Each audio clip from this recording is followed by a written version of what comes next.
So hey everybody, welcome back to my channel.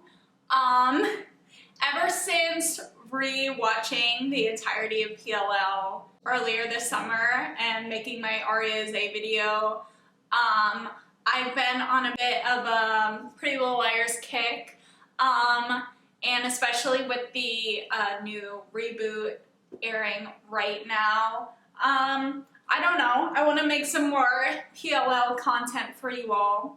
So today I want to play into an incredibly overused YouTube trend and make a tier ranking video related to PLL, and I was thinking about what I could rank from the show and what the show is kind of most known for, best remembered for today, which is definitely not the plot. And I think it's probably the unhinged moments, the iconic 2010s fashion, and of course the insane amount of just weird, gross, age gap, inappropriate relationships on the show, which today we're gonna delve into and tier rank. We're tier ranking from bad to worse here, okay? Don't worry. Like, especially rewatching the show recently, now that, you know, it's been over a decade since it first started airing, and, you know, I'm a lot older now than when I originally watched the show. It's kind of, like, really crazy the amount of, you know, inappropriate relationships that were displayed on the show. Like, there were so many relationships between minors and fully grown adults, which was, you know, a popular trend in a lot of teen dramas at the time. But I think nowadays, thank God, we're like looking critically back and being like, you know, maybe it was not such a great idea to display these like weird power dynamic, gross, creepy relationships like in a romanticized way in media that teens watch and is popular with teens. You know, maybe that wasn't such a great idea. So I do feel like, luckily, a lot of the ones portrayed on PLL were in the show. They were portrayed as creepy and wrong by, you know, the writers, the directors, which was a good thing, but some of them weren't. Some of them were definitely romanticized and held up, and, you know, that probably wasn't such a great idea to put on TV. Anyway, now we are going to get into the tiers. So the way I've organized the tiers for this video is that at the top we have the worst of the worst, and then they're like getting slightly less bad as we go down to like still should not have happened, still should not be in a relationship, but not, you know, as bad, I guess. So the very top tier is Marlene, You're Going to Hell. This is reserved for one relationship in particular. I think a lot of you can guess what that is. But Marlene putting this in the show is gonna get her a one-way ticket to hell. I'm sorry, it is. The next tier down is the Segs of Render Registry, which is probably not a word I can say on YouTube, but I think you guys can figure out what that's supposed to be saying. And then this tier is for the relationships that, if they happened in real life, in Rosewood, in the state of Pennsylvania where the show is set, they would get the perpetrators sent to jail on the registry in that state. And to know this, I had to look up what constitutes SEGGS crime in the state of Pennsylvania, so now I'm probably on some FBI watch list somewhere. Anyway, the next tier down is Gag Reflex, and this is for the relationships that are just gross. They might not be specifically illegal, but they gross me out, and I don't like them. They shouldn't have happened. Next tier down is what was the purpose. This one's kind of self-explanatory. It's for the relationships that it's just like, why were these included? Seem to just, you know, be included because like they wanted to add in some random drama, or there was some plot hole they needed to fix. They could have completely been cut from the show and everything would have been fine. But the writers wanted to personally annoy me. So they put these in. And then the last tier is desensitization. And this is the relationships that, like, in real life would truly be a problem, but compared to the rest of the relationships on this tier list, like, in comparison, they don't even look that bad. So when you actually watch the show and see there was these relationships, you're like, huh, these are kind of cute, actually. But in reality, no, they still shouldn't be happening. I want to clarify that this is, like, not just actual, this includes, like, actual long-term, you know, people are dating throughout the show, but also just kind of like romantic interactions. So if somebody like kissed or whatever, hooked up, they'd be included on this, even if they weren't actually in a relationship. So yeah, let us get into the ranking. First off, we got Allison and Holbrook, which is immediately going for me into gag reflex, because it's just gross. She's a high schooler and you're a fully grown cop. Why are you dressed in a Santa suit at her high school party? What are you doing, dude? No. And then I can't even see who's in this damn picture. I think this one that's Hanna, but is that Holbrook or Ren right there? Okay, that's Hanna and Holbrook are next. And that's just going in what was the purpose. Why did they set up romantic tension between Hanna and Holbrook? I truly do not get it. I get that Caleb was out of town filming the flop show Ravenswood. So they needed to set her up with someone, but weren't they setting her up with that little tractor farm boy? Why did she kiss Holbrook? No. No, I don't like it. Next up, we have Jenna and Toby. That's going in. I don't actually, I'm putting it in the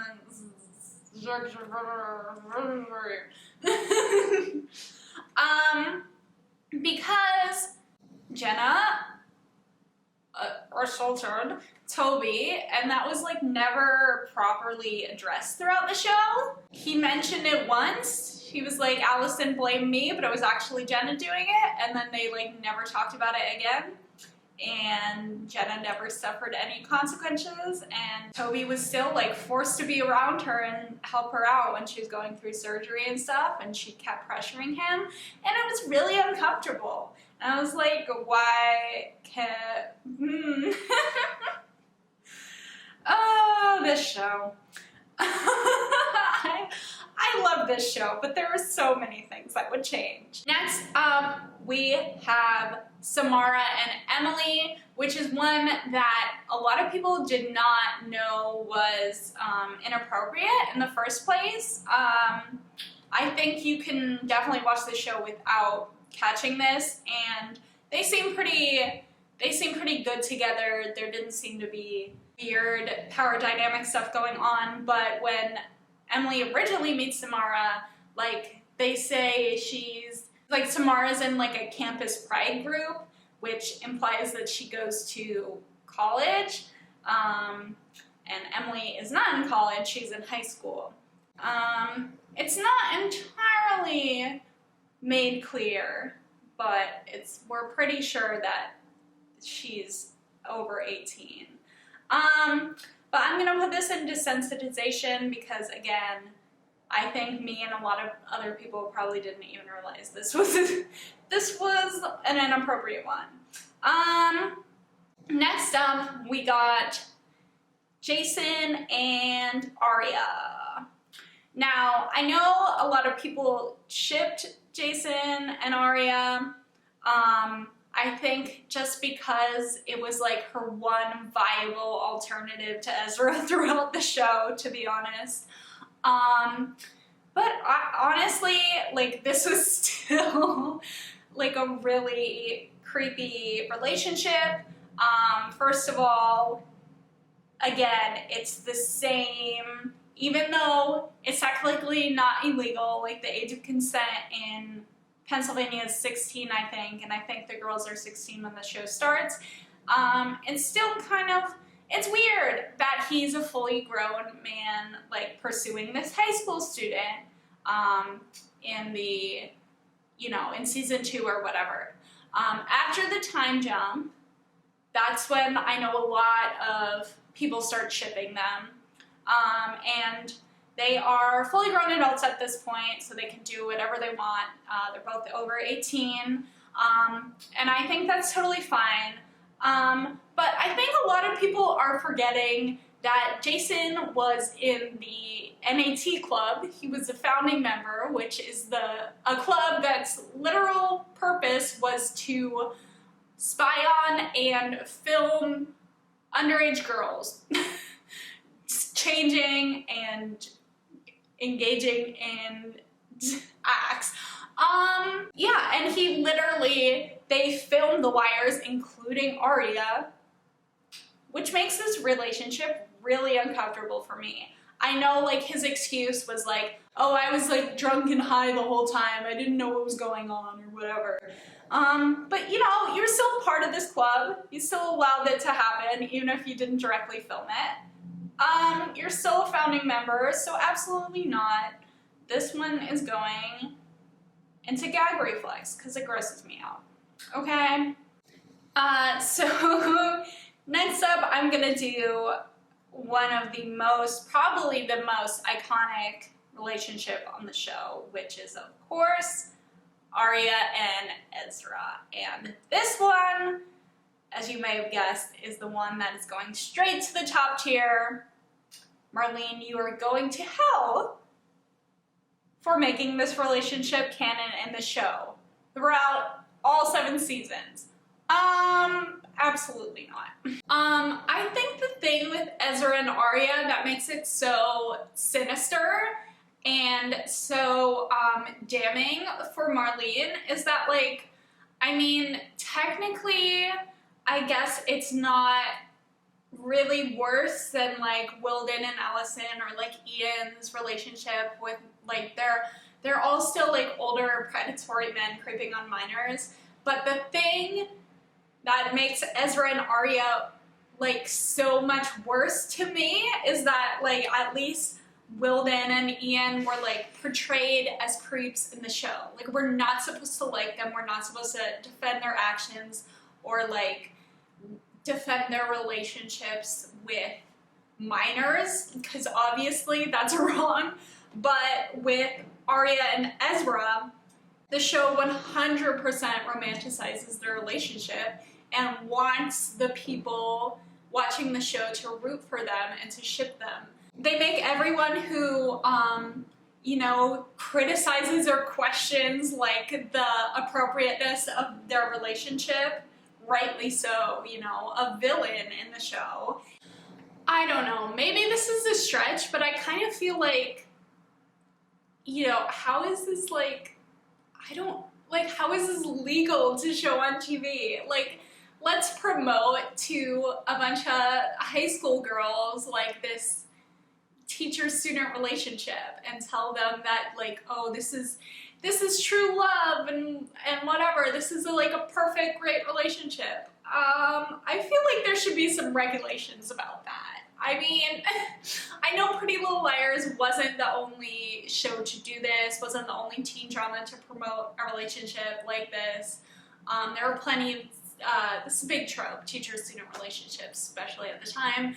But, like, Ezra and Aria were, like, the #1 ship, the, you know, best known, most talked about relationship from this show. The way that Marlene got a whole generation of like young teen girls to ship this relationship and like post like 5,000 edits of it on Tumblr, calling it like their OTP and like their dream relationship, and how they wanted a man like Ezra in their lives, like how they wanted a teacher like Ezra in their own high school. Like, no, it's so bad. And the way that like in the books and everything that the show is based on, like Ezra isn't even a main love interest for Aria. He literally goes to jail for what he does.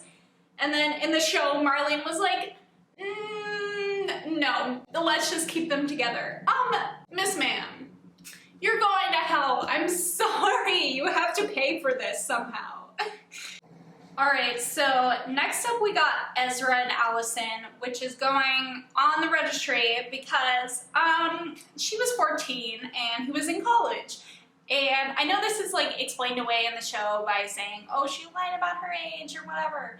But I feel like if someone is 14 and you are like 20 or whatever hitting on them, like, you should be able to tell. You really should. And I know Allison is like, lying is like her full-time job or whatever. And she lies all the time, but Ezra didn't like even bother to look into her life enough to find out that she was a 14-year-old freshman in high school. Questionable. And I know he breaks up with her when he finds out that she is 14, which is the right thing to do. And good job, Ezra, you made the right choice with this one. But we know that he doesn't have any problem dating minors from later seasons, so I really can't excuse this one for him. Next up, we have CeCe and Jason. And this one's going straight in what was the purpose.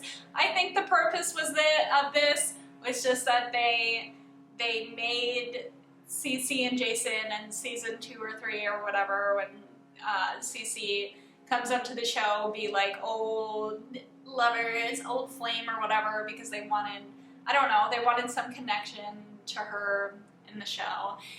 And then later they're like, oh shit, we want to make CeCe part of the family. How are we going to do this?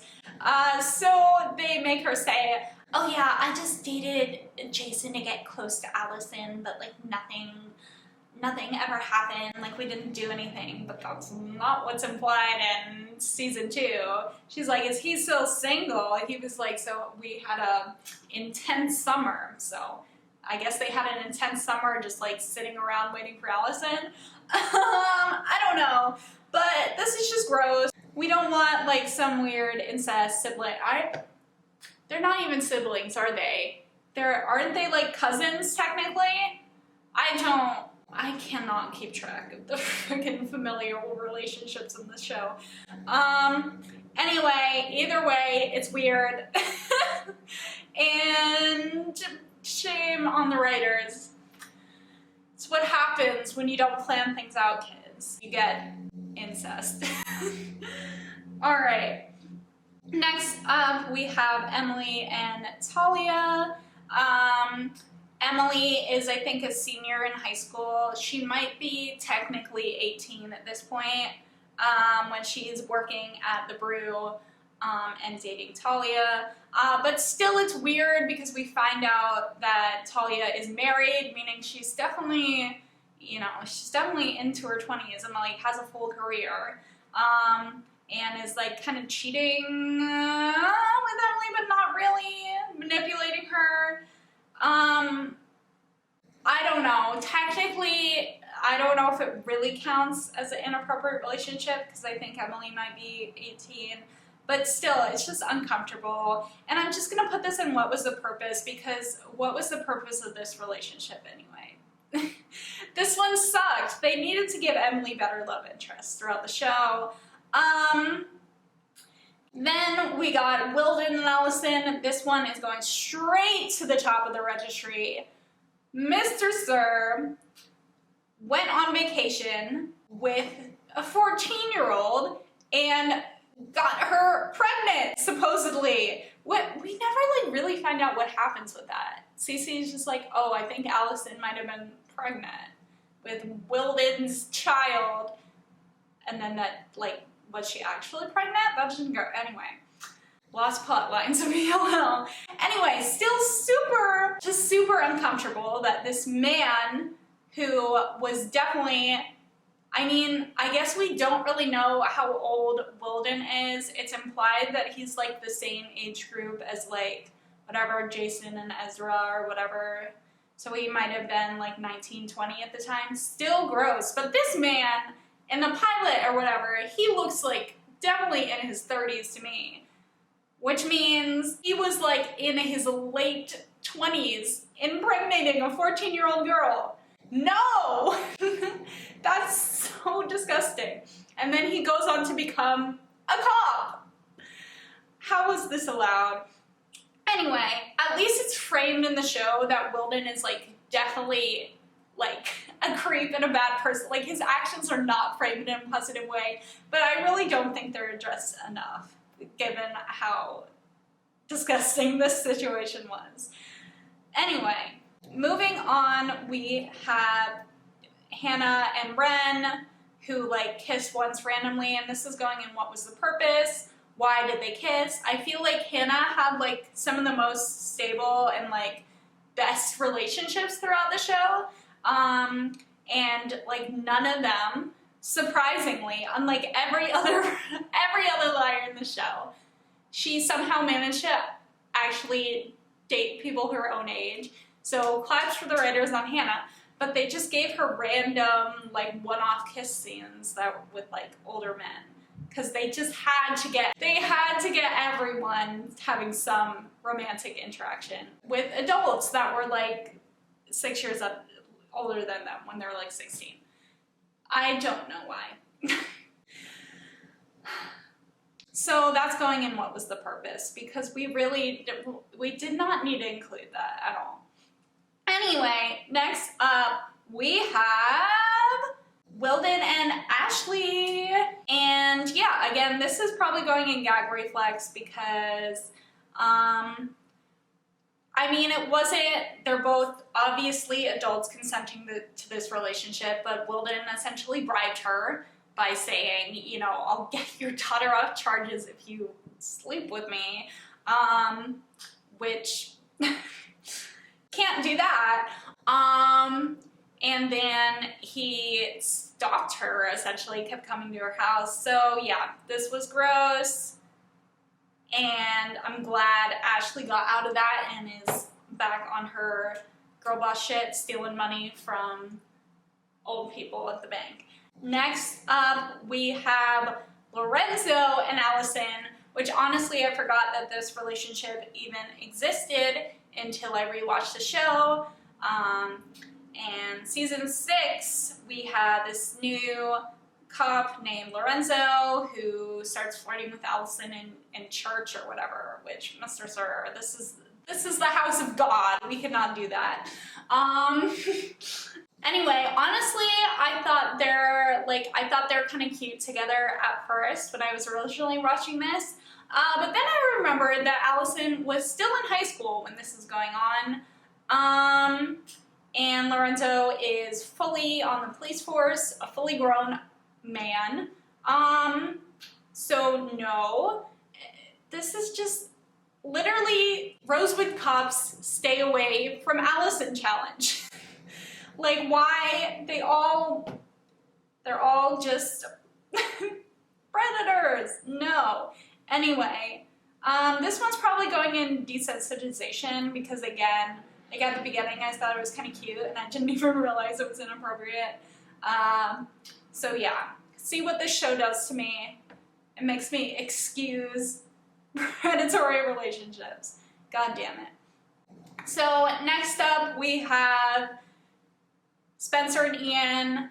Again, that's going on the registry. She was 14.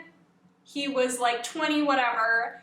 and engaged to her sister. I love, and by love I mean hate, throughout the show how they like always blame Spencer for like messing up Melissa's relationships, like going after the guy she's dating. But like no one ever questions why all of Melissa's boyfriends slash fiancés are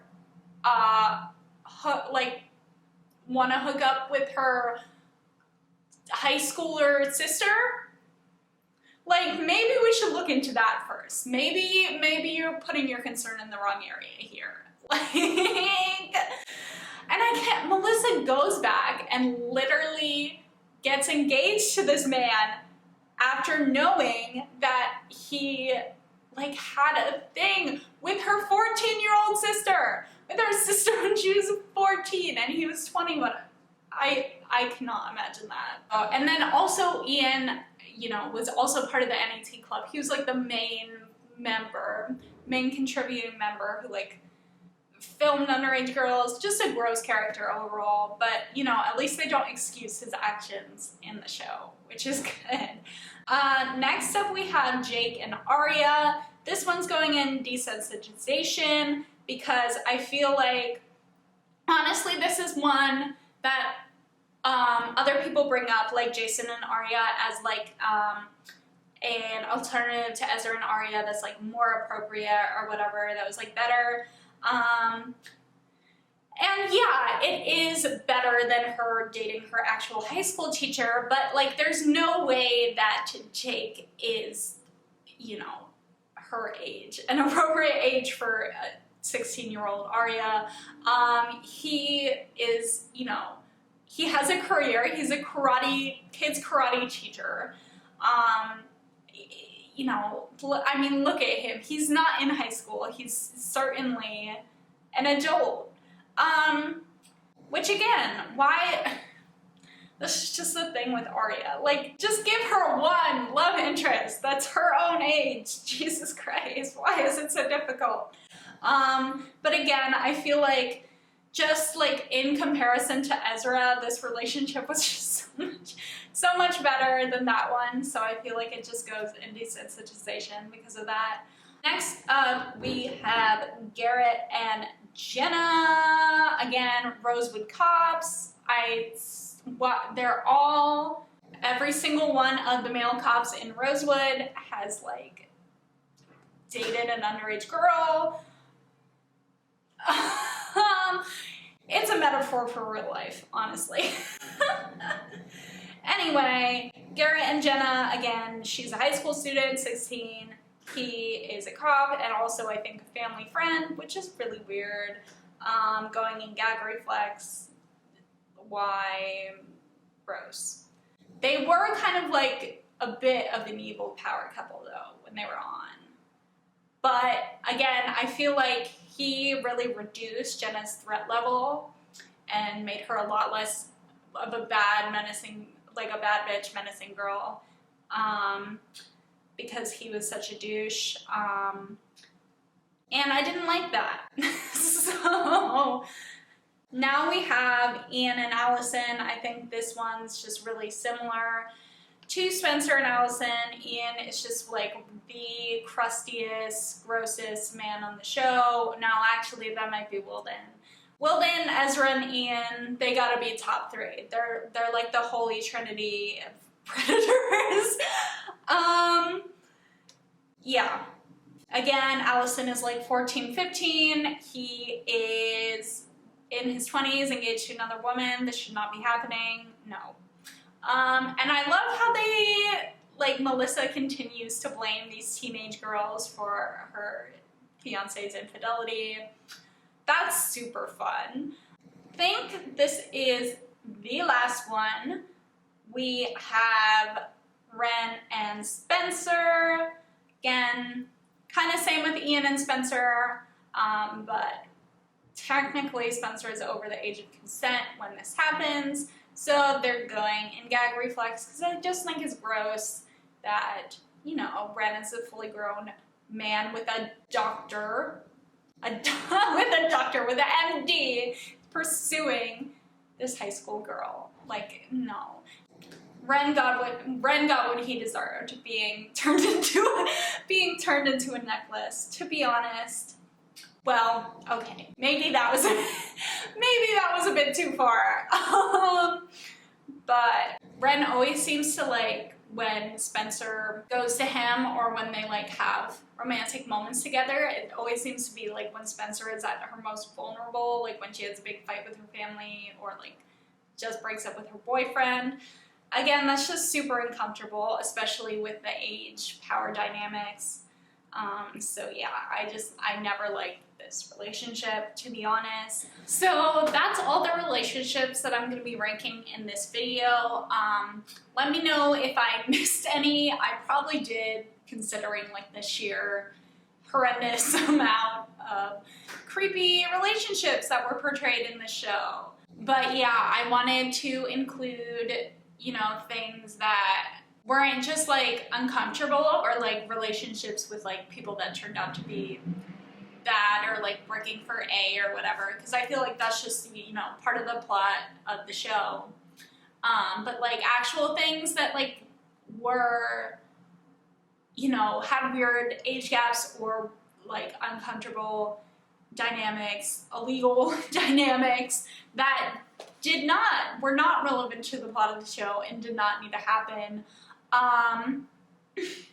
You know, this video is kind of all in good fun, even though it is, you know, about like a sort of serious topic. Even though I love Pretty Little Liars, this is definitely an aspect of the show that needs to be criticized, and I'm glad is being criticized more. And I'm happy that newer shows, including the reboot Original Sin, are kind of like not furthering this trope, not like, and calling into question inappropriate relationships, and when they do portraying them in a way that does not romanticize them, and instead, you know, demonizes this behavior and helps people identify it in their own lives, which is super important. Anyway, it's like we can make fun of it and make light of it, but in this like tier ranking video and for the show. But again, the way that these relationships were portrayed on Pretty Little Liars probably ended up causing harm to people, especially teenage girls who watch the show, and getting them into dangerous situations, which is not a good thing, and I think the creators of the show do bear some responsibility for that. Again, I still love Pretty Little Liars despite all its flaws, and I am, you know, excited to keep talking about it with you and keep joking about it with you, but just want to take a second to, you know, address some of the more serious repercussions that this video entails. Anyway, stay tuned. I'm probably gonna have more PLL content coming because I've been watching the Original Sin, the reboot, so I probably have a review coming out about that in the next couple weeks. I want to wait for it to completely finish airing, and then I gotta take some time to write the script and film and everything. But I want to do that, and then hopefully we'll be able to move on a bit from PLL content, because I don't want that to be my entire channel, even though the show is a big part of my life. Anyway, I hope you enjoyed this video. Make sure you like and subscribe if you did. And yeah, bye.